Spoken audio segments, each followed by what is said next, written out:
Naga double roasted rava and Naga கடலை மாவு. குறைந்த விலை நிறைந்த தரம், தங்கள் தேவைகள் அனைத்தும் ஒரே இடத்தில். ஜெயச்சந்திரன். ரகங்கள் பலவிதம், ஒவ்வொன்றும் உலகத்தரம். தமிழக உற்பத்தியில் உங்கள் அனுஜ் டைல்ஸ். நீங்க 21 ஆண்டு சிறையில இருந்து வெளியே வந்தீங்க இல்லைன்னா, இப்போ அந்த சமுதாயம் வந்து உங்களை எப்படி பாக்குறாங்க? பழைய மாதிரி பேசுறாங்களா? எப்படி ஏத்துக்கிறாங்களா உங்களை? இப்போ என்னால் தனியாக எங்கே போக முடியல. ஒரு தனியாக நான் சினிமா தேட்டருக்கு போனேன், தனியாக ஹோட்டலுக்கு போனதில்லை. எப்பயுமே ஒரு பயத்தோடு வாங்கினுக்குறான்.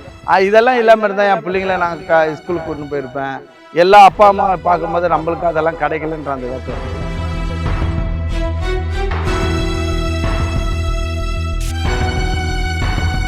சில குறிப்பிட்ட ரவுடிகள்லாம், பிரபலமான ரவுடிகள்லாம் இருக்காங்களா? இங்க வந்து இந்த மயிலை சிவகுமார், நாகேந்திரன் அவர்கள் இந்த ஆம்ஸ்டாங் கேஸ்ல எல்லாம் சம்மந்தப்பட்டு அவங்க தான் சிறையில இருந்திருக்காங்க. சிவகுமார் நம்ம தம்பி தான்.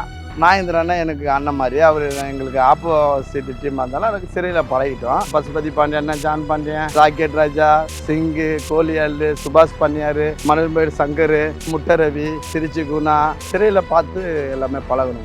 இவங்களாம் எப்படி இவ்வளவு பிரபலமானாங்கன்னா, இப்போ நாகேந்திரன் அவர்கள், மயிலை சிவகுமார் எல்லாம் வந்து ரொம்ப பிரபலமா இருக்காங்களே. ராட்னகுமார்னு ஒருத்தர், அவரு ஒரு ரவுடி, அவர்கிட்ட இருக்கிறாங்க. இவர் ஒரு காலகட்டத்தை வீரமணி அண்ணன் கிட்ட இந்த டீம் லிங்க் வைக்கும் போது யாராவது ஒருத்தர் தானே அந்த துடிப்பாக வருவாங்க. சிவகுமார் வந்து கொஞ்சம் துருத்துருன்னு இருக்கும், சண்டை போட போமா அப்படியே பேர் எடுக்கிறாப்புல சிவகுமார். இப்போ வீரமணின்ற ஒரு பெரிய லேபிள், அந்த வீரமணிக்கு கேஸ்காரு, வீரமணிக்கு கொலை பண்ணா போலப்பா, சிவகுமார் தான்ப்பா பண்ணா போலான்னு போது அது முதல் படி.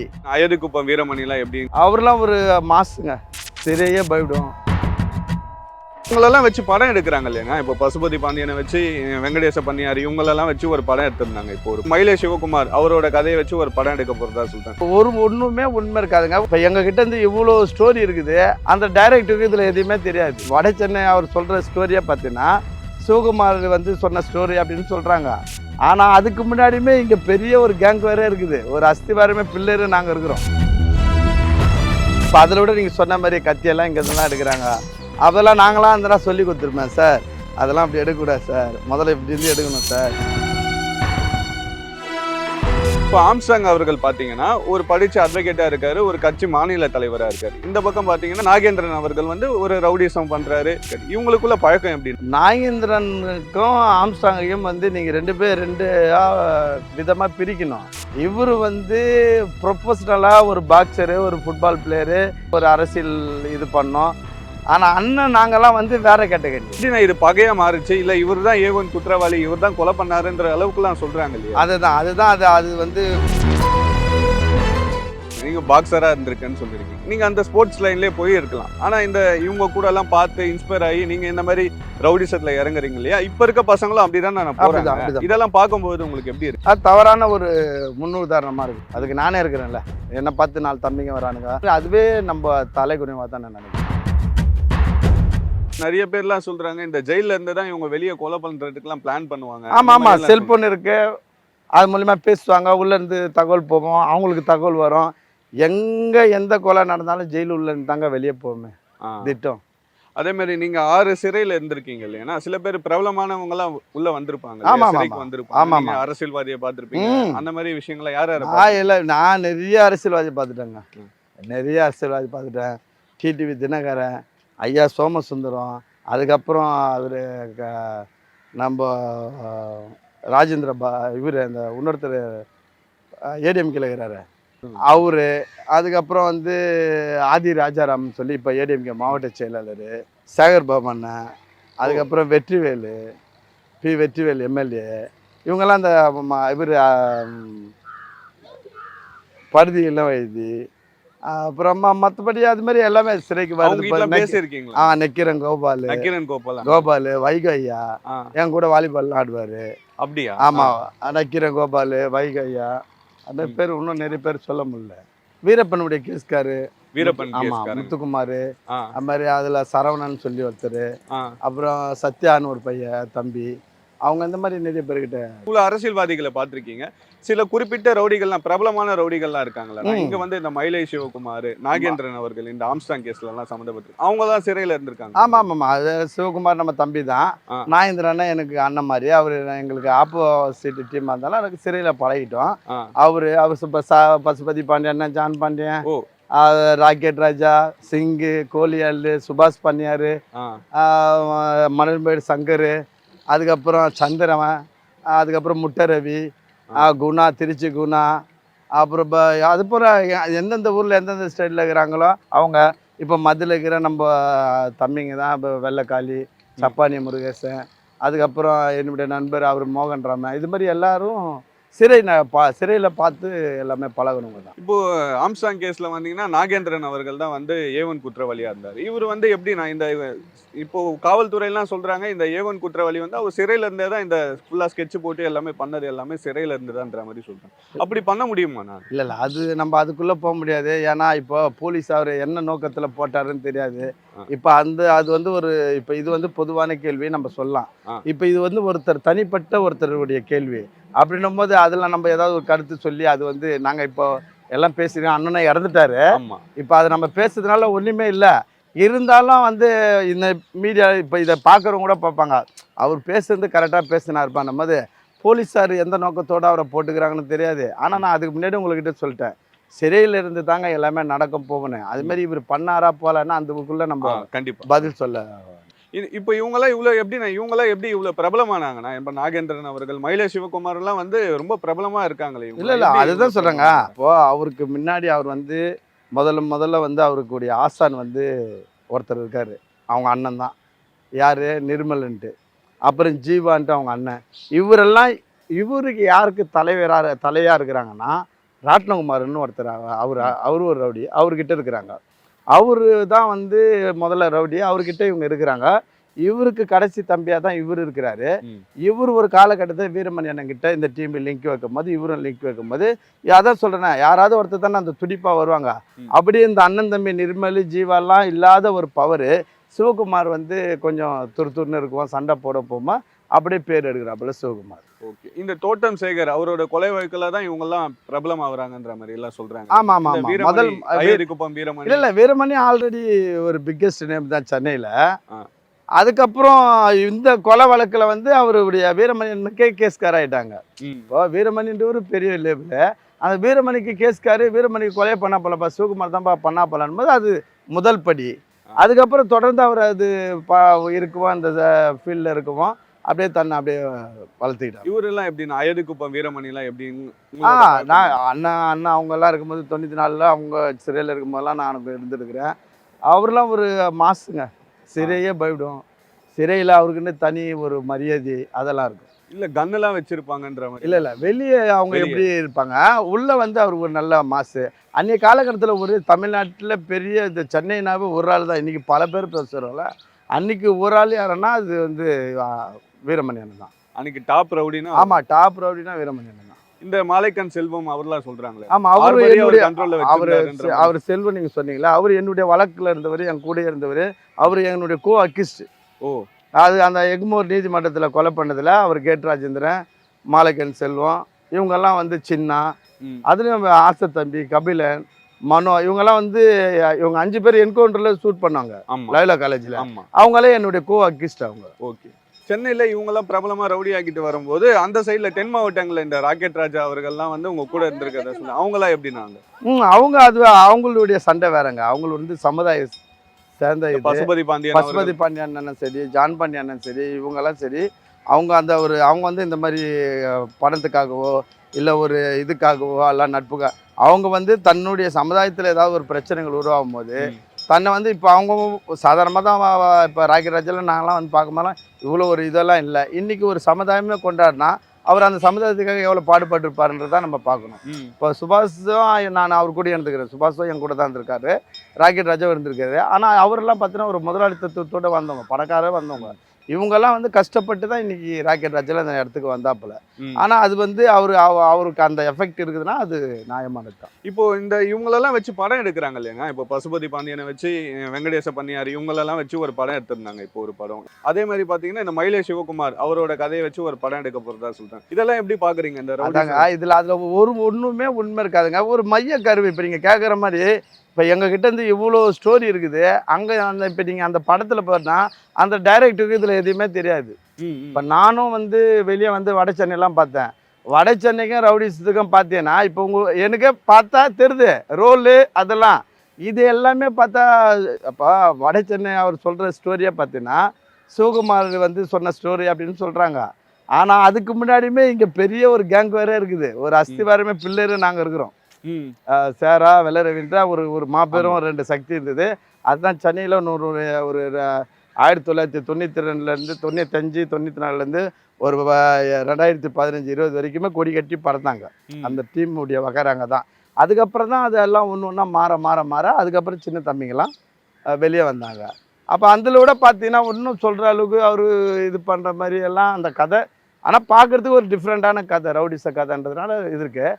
அதுலேயும் இன்னும் பெரிய அந்த கேங் வேறு அந்த மாதிரிலாம் எதுவும் இது பண்ணல. ஆனால் வட சென்னை நல்லா படம். இப்போ நீங்கள் வட சென்னையில் இருக்கிற ஆள் தான். நீங்கள் இந்த மாதிரி படங்கள்லாம் வர சொல்ல என்ன இந்த மாதிரிலாம் படம் எடுக்கிறாங்க, அந்த காலத்துலலாம் நாங்களாம் எப்படி இருந்தோம் அந்த மாதிரிலாம் தோணுமா? ஆமாம் தோணும். அந்த படமே அது இன்னும் உயிர் ஓட்டம் கொடுக்கலாம், இன்னும் ரியல் இருப்பலாம். இப்போ அதில் விட நீங்கள் சொன்ன மாதிரி கத்தியெல்லாம் இங்கே இதெல்லாம் எடுக்கிறாங்க.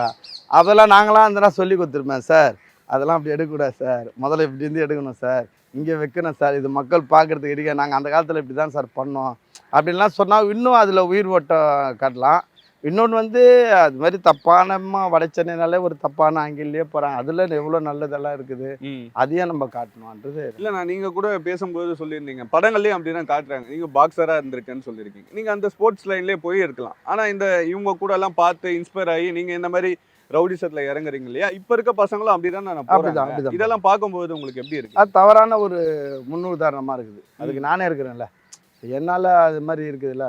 என்னை பார்த்து 4 தம்பிங்க வரானுங்க, 4 பேர் நான் எழுதியான மாதிரி அதுவே நம்ம தலைக்குறைவாக தான் நான் நினைக்கிறேன். ஏன்னா அதெல்லாம் நம்ம இப்போ யோசிக்கிறோம் இல்லையா? அப்போ அந்த காலங்களில் இருந்த ரவுடிக்கும் இப்போ சின்ன பசங்களாம் 16 இல்லை சொல்ல முடியாதுங்க. அது வேற இது வேற. அதெல்லாம் நாங்கள் எங்கள் பேர்லாம் வேற, இதெல்லாம் சும்மா அப்படி ஒரு 10 பேர் சேர்ந்து. அப்போல்லாம் எங்களுக்கு எந்த ஒருத்தரை கொலை பண்ண போகிறோன்னா எந்த ஒரு இதுவே இருக்காது. குடியோ இல்லை போதையோ தப்பான வழியோ எங்களை தங்க வைக்கிற வீட்டுக்கு அவ்வளோ விசுவாசமாக இருப்போம். தங்க வீட்டில் அவங்க அக்கா தங்கச்சி இருந்தாங்க, அவங்கள நம்ம அப்படியெல்லாம் ஒரு கட்டுப்பாடு ஒரு அதை சொல்கிறேன்னா அதான் சொல்கிறேன், ரவுடி பையன் அவங்க அவ்வளோ உண்மையாக இருப்பாங்க. இப்போ எங்கே மாத்திரந்து கூட போய் தங்கச்சி பார்த்தா அந்த பொண்ணை கூட்டின்னு போயிடறான், பக்கத்தில் தப்பு பண்ணிடுறானுங்க, அந்த மாதிரிலாம் அதான் அந்த போதை அவங்களை வந்து இது பண்ணுறது. அப்போல்லாம் நாங்களாம் அப்படியே ஃபயராக இருப்போம். அந்த காலத்தில் நாமன்றதில்லை, எங்கள் இப்போ எதிரணியாக இருக்குது சொல்கிறவங்க கூட சரி, அவ்வளோ சூப்பராக இருப்பாங்க தம்பிங்கெல்லாம். இப்போ நீங்கள் அந்த காலங்களில் இவ்வளோ ரவுடிங்க இருந்தாங்கன்னா அவங்களெல்லாம் பார்த்து காவல்துறைக்கெல்லாம் பயப்பட மாட்டாங்களா? இல்லை காவல்துறைக்கு பயப்பட மாட்டாங்க. இல்லைங்க, வழக்கு போட்டுன்னு தான் இருப்பாங்க, பிடிப்பாங்க தான். காவல்துறை தன் கடமையை அவங்க அப்பத்துலேருந்து செய்கிறாங்க. இப்போ நான் திருந்துறேன்னு நான் முடிவெடுத்தா தானே. என்ன பண்ணுவாங்க, பிடிப்பாங்க, உடனே அடிப்பாங்க, போய் ரிமாண்ட் பண்ணுவாங்க. திருப்பி நான் திரும்பி வரணும்ல, நான் திருப்பி வந்து கொலையை பண்ணுறேன், திருப்பி நான் உள்ளே போகிறேன். அப்போ அவங்க தன்னுடைய கடமையை செய்யணுமா, அது செய்துடுறாங்க, அவ்வளோதான். இப்போ அவங்க தென் மாவட்டங்களில் இருக்க ரவுடிங்லாம் பார்த்தீங்கன்னா இப்போ ராக்கெட் ராஜா அவர்கள்லாம் பார்த்தா ஒரு செட்டிலான ஃபேமிலியாக இருக்காங்க. அவங்களாம் ஒரு நல்ல இப்போ பணக்கார ஸ்டேஜில் இருக்காங்க, ரொம்ப ஆடம்பரமாக வாழ்றாங்க. அவர் கஷ்டப்பட்டு அந்த இடத்துக்கு போனதுனால இப்போ அவர் ஒரு இப்போ நான் இருக்கிறேன். இப்போ நான் வந்து இந்த மாதிரி மீடியா அது இதுன்னு என்னை பயங்கரமாக பேச வந்தபோதுனா ஆட்டோமேட்டிக்காக இருக்கிற செல்வந்தர் ஒரு தொழில் எடுக்கிறவங்க, சார் எனக்கு அந்த தொழிலை கொடுங்க, பஞ்சாயத்தெல்லாம் பண்ணுவாங்க. ஆமாம் இந்த தொழிலை கொடுங்க சார், நான் பண்ணித்தரேன் சார், இல்லை எனக்கு இதில் வந்து எனக்கு ஒரு இது பண்ணுங்க நான் அப்படின்னு சொல்லும் போது அது அவங்களுக்கு என்ன வேணா நம்மளுடைய பேக்ரவுண்ட் ஒரு ஆள் தேவை, இது நம்ம பேக்ரவுண்டாக வச்சுக்கலான்ட்டு எனக்கு ஹெல்ப் பண்ணாங்கன்னா நான் அவங்களுக்கு ஹெல்ப் பண்ணும்போது என்னுடைய பொருளாதாரமாக அப்படி தானே உயர்ந்துடும். அது உண்மை தானே, உண்மை நிலை தானே. இப்போ நீங்கள் இந்த 21 வருஷம் நம்ம வாழ்க்கை வந்து இந்த சிறையிலே போயிடுச்சு, இதெல்லாம் வெளியே இருந்ததுன்னா நம்ம குழந்தைங்களெல்லாம் பார்க்காம இவ்வளோ நாள் கஷ்டப்பட்டோமேன்ற ஃபீலிங்லாம் இருந்திருக்காங்க. ஆமாம், கண்டிப்பாக குழந்தைங்களாம் அப்போ அப்பாவை மிஸ் பண்ணியிருப்பாங்க, கேட்பாங்க. கண்டிப்பாக வெளி சமுதாயம் எனக்கு ஒரு இப்போ இந்த ரவுடிசமாக இல்லாமல் நான் இருந்திருந்தா என் குழந்தைய எங்கேயா கூப்பிட்டு போகலாம். இப்போ என்னால் தனியாக எங்கே போக முடியல, ஒரு தனியாக நான் சினிமா தேட்டருக்கு போனதில்லை, தனியாக ஹோட்டலுக்கு போனதில்லை, எப்பயுமே ஒரு பயத்தோடு வாழ்ந்துருக்குறோம். இதெல்லாம் இல்லாமல் இருந்தால் என் பிள்ளைங்கள நான் ஸ்கூலுக்கு கூட்டின்னு போயிருப்பேன். எல்லா அப்பா அம்மா பார்க்கும்போது நம்மளுக்கு அதெல்லாம் கிடைக்கலன்ற அந்த ஏக்கம் இருக்குல்ல. இல்லைண்ணா, நம்ம பசங்க வந்து நம்ம ஒரு தப்பு பண்ணிட்டு இப்போ சிறையில் இருக்கோம், இப்போ நம்ம உங்கள் பையனோ உங்கள் பொண்ணோ வந்து இப்போ ஸ்கூலுக்கு போகிறாங்கன்னா அந்த சமுதாயம் அவங்கள எப்படி பார்க்குறாங்க, அந்த மாதிரி கஷ்டங்களெல்லாம் உங்ககிட்ட ஃபீல் பண்ணியிருக்காங்க? இல்லை அது நான் 90% வந்து எனக்கு நான் அதான் சொன்னேன், தண்டப்பட்டதுலேருந்து என் ஃபேமிலி மேலே ஒரு கேர் எடுத்து இன்னார் பிள்ளைன்றது வந்து வெளி உலகத்துக்கு தெரியக்கூடாது, இன்னாருடைய அம்மா எங்கள் ஏரியா பகுதியில் தெரியும். நான் சொல்கிறது வந்து எங்களுடைய தெருவு எங்கள் ஏரியா பகுதியில் இன்னார் பிள்ளைன்னு தெரியும். ஆனால் வெளி உலகத்துக்கு என்னை சார்ந்தவங்களோ இவங்களுக்கோ என் நண்பர்களுக்கோ இது பையன் இறுதிய பொண்ணு நான் எங்கேயும் வர வச்சதில்ல, அவங்கள நான் சிறையில் பார்க்கணுன்னு நினச்சதில்ல. நான் பண்ண ஒரு தியாகம் என்னன்னா, அந்த ரோல் அந்த அந்த வாடை அவங்க மேலே பற்றக்கூடாதுன்னு நினச்சேன். அதில் என் மனைவி பயம் இருக்கும். ஆமாம், என் மனைவி முழு சப்போர்ட்டாக இருந்து அந்த பிள்ளைங்களை வந்து நல்லபடியாக செத்தாங்க. என் பையன் அட்வொகேட்டாக இருக்கிறான். இந்த கலாட்டா மீடியா வாயிலாக சொல்கிறது எனக்கு அது ஒரு பெருமையாக இருக்குது. ஆமாம், பையன் அட்வொகேட்டாக இருக்கிறாரு உயர்நீதிமன்றத்தில். பொண்ணு வந்து ஸ்டெல்லா மெடிசினில் பிகாம் படிச்சுட்டு இப்போ ஒரு கம்பெனி வச்சு ஒரு நிறுவனத்தில் இருக்கிறாங்க. கீழ்ப்பாக்கத்தில் ஆஃபீஸ் வச்சுருக்காங்க. நல்லா சூப்பராக போயிட்டு இருக்கிறாங்க. இந்த மாதிரி இன்டர்வியூ எடுக்கிறதுக்கான நோக்கமே என்ன தெரியுமாண்ணா? இதை பார்த்துட்டு ஒரு 4 பேர் திருந்தணும், இந்த மாதிரி ஒரு சின்ன தப்பு கூட பண்ணி சிறைக்கு போயிடக்கூடாது, நம்ம லைஃப் இவ்வளோ கஷ்டமாக இருக்குன்றது உங்களை மாதிரி அனுபவம் வாய்ந்தவங்க சொன்னால் சில பேர் கேட்பாங்கன்றதுக்கான நோக்கத்தோடு தான் இந்த இன்டர்வியூலாம் எடுக்கிறோம். கண்டிப்பாக இதை நான் ஒரு ஐஜி ஒரு சிறைத்துறை ஐஜிக்கிட்டே நாங்கள் சொன்னோம், சார் தண்டனை சிறைவாசிகளை நல்லா பேச தெரிஞ்சவங்க, நல்லா தன் அனுபவத்தை கஷ்டப்பட்டவங்கள விசாரணை சிறைகளை ஒரு 10 சிறைவாசிகளை நீங்கள் ஒரு வீக்லியோ இல்லை ஒரு மாதத்துக்கு ஒரு முறை எடுத்துகிட்டு போய் வச்சு அந்த விசாரணை சிறைவாசிகள்கிட்ட தண்டனை சிறைவாசிகளுடைய நிலை என்னன்றதை வந்து நீங்கள் சொன்னாவே அவங்க ஓரளவுக்கு புரிஞ்சுப்பாங்க சார். இதெல்லாம் பண்ணோம் சார்னு நாங்கள் அப்போது நடராஜ் ஐயா இருக்கும்போது, அப்புறம் வந்து டோக்ரா ஐயா இருக்கும் போதெல்லாம் நாங்கள் அது மாதிரி நிறைய ஐஜிகள் வரும்போது நல்லா நம்மக்கிட்ட சிறைவாசி கூட ஒரு சிலர் ஒத்து போவாங்க. ஒரு சிலர்லாம் வந்து அவன் ரவுடி நம்ம அதிகாரி ஐபிஎஸ் அப்படின்னு போகிறவங்ககிட்ட இப்படி அது ஒருத்தங்க ரொம்ப இருப்பார். இவர் மௌரியா சார் இது மாதிரிலாம் சொன்னால் கேட்டுப்பாங்க. அவர் டோக்ரா ஒரு தங்கமான ஐஜிலே அவர். அதே போல் நம்ம நடராஜ் ஐயா இருந்தாங்க. அவங்களாம் நம்ம சொன்னால் உள்வாங்குவாங்க, கேட்பாங்க, அதுக்கு பதில் சொல்லுவாங்க. அவன் கஷ்டப்படுறானேன்னு சொல்லி உதவி செய்வாங்க. அதில் ஏன்னா நீங்கள் 21 வருஷம் சிறையில் இருந்திருக்கீங்க. நீங்கள் வந்து இப்போ இருக்கிற இந்த ரவுடிசனம் பண்ணுற பசங்களுக்குலாம் வந்து என்ன மாதிரி அட்வைஸ் கொடுக்கணும்னு நினைக்கிறீங்க? ஏன்னா அதை பார்த்து ஒரு 4 பேர் திருந்தணும் இல்லையா? இல்லை கண்டிப்பாக அது தவறான வழி. அது இப்போதைக்கு இல்லை ரத்தம் இல்லை ஒரு இது இருக்கா அப்படி தெரியும்.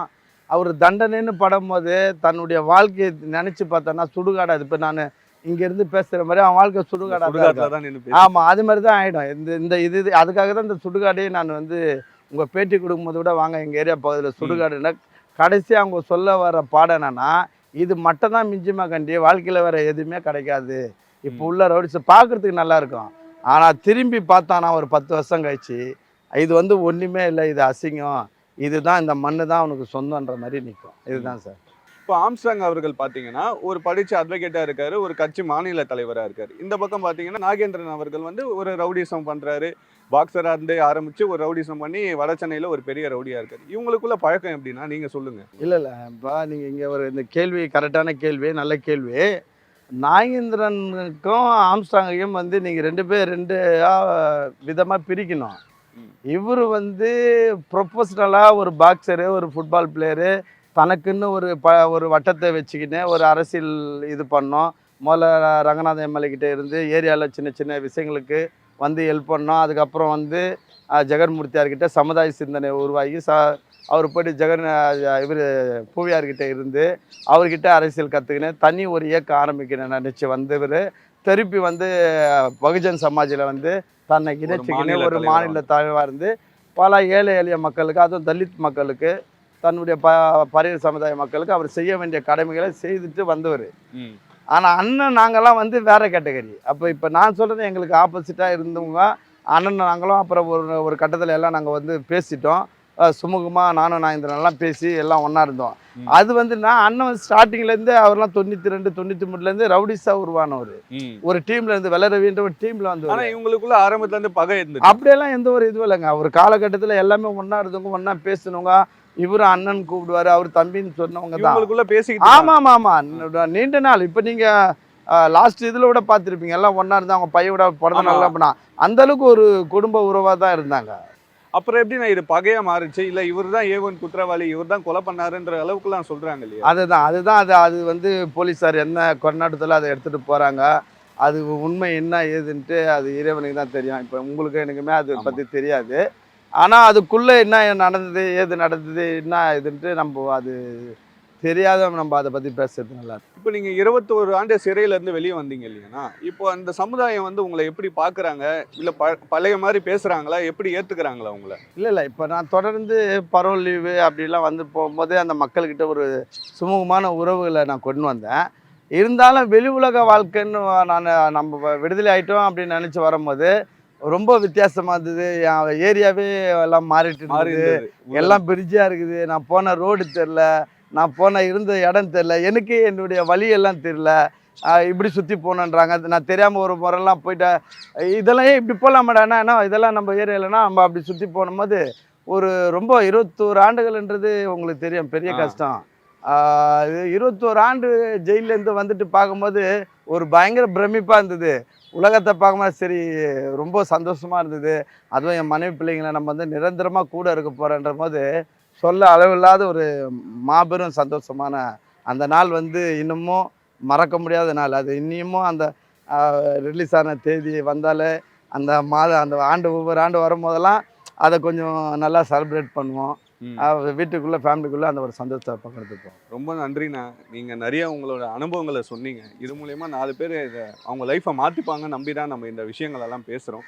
நீங்கள் இதுக்கப்புறம் உங்கள் ஃபேமிலி கூட டைம் ஸ்பெண்ட் பண்ணி ரொம்ப சந்தோஷமாக இருக்கணும். ரொம்ப நன்றிண்ணா. நான் ஒவ்வொரு பேட்டிலையும் சொல்லுவாங்க, இப்போ இது வந்து ஒரு பேட்டியாவோ தன்னை நான் வந்து பெரிய ஆளுன்றது எல்லாருக்கும் தெரியும். நான் ஜெயிலில் எடுத்தேன் இவ்வளோ, நான் அந்த மாதிரி ஜெயிலில் போனது வந்தது எல்லாமே ரெக்கார்டு, எதுவுமே மறைவு இல்லை. நம்ம வந்து இந்த இன்டர்வியூ கொடுக்கறதுனால அவர் பெரிய தன்னை வளர்த்துக்கிறதுக்காக கொடுக்குறாங்க. ஆல்ரெடி நம்மளை வந்து எல்லாருக்கும் தெரியும். அதுக்கு நம்ம வந்து குற்றப்பத்திரிக்கை இது எஸ்சி டிக்கெட்டில் இருக்கிறோம், A+ ரவுடியாக இருக்கிறோம், அந்த மாதிரிலாம் இருந்து தான் வந்தவங்க. ஆனால் நான் எது வகையில் இப்போ நீங்கள் கேட்குறதுனால சொல்ல வேண்டியதுன்னா, இது எல்லாமே பார்க்குறதுக்கு நல்லா இருக்கமே கண்டி தன்னுடைய வாழ்க்கை 21 ஆண்டுகள் கொஞ்சம் நினச்சி பார்க்க வேண்டியது. சரி, இப்போ உள்ள இளைஞருக்கு சொல்ல வேண்டியதுன்னா, ஆயுள் தண்டனை சிறைவாசியினுடைய கஷ்டம் நஷ்டன்றது வந்து எனக்கு தெரியும்.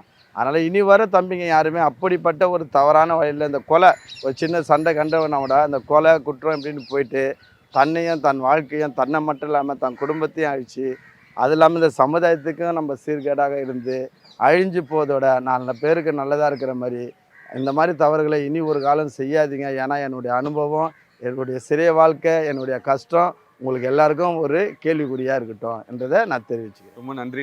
ரொம்ப ரொம்ப நன்றிங்க. உங்களுக்கு நன்றி, உங்கள் கலாட்டா சேனலுக்கு நன்றி. Naga double roasted rava and Naga கடலை மாவு. குறைந்த விலை நிறைந்த தரம் தங்கள் தேவைகள் அனைத்தும் ஒரே இடத்தில். ஜெயச்சந்திரன். ரகங்கள் பலவிதம், ஒவ்வொன்றும் உலகத்தரம். தமிழக உற்பத்தியில் உங்கள் அனுஜ் டைல்ஸ்.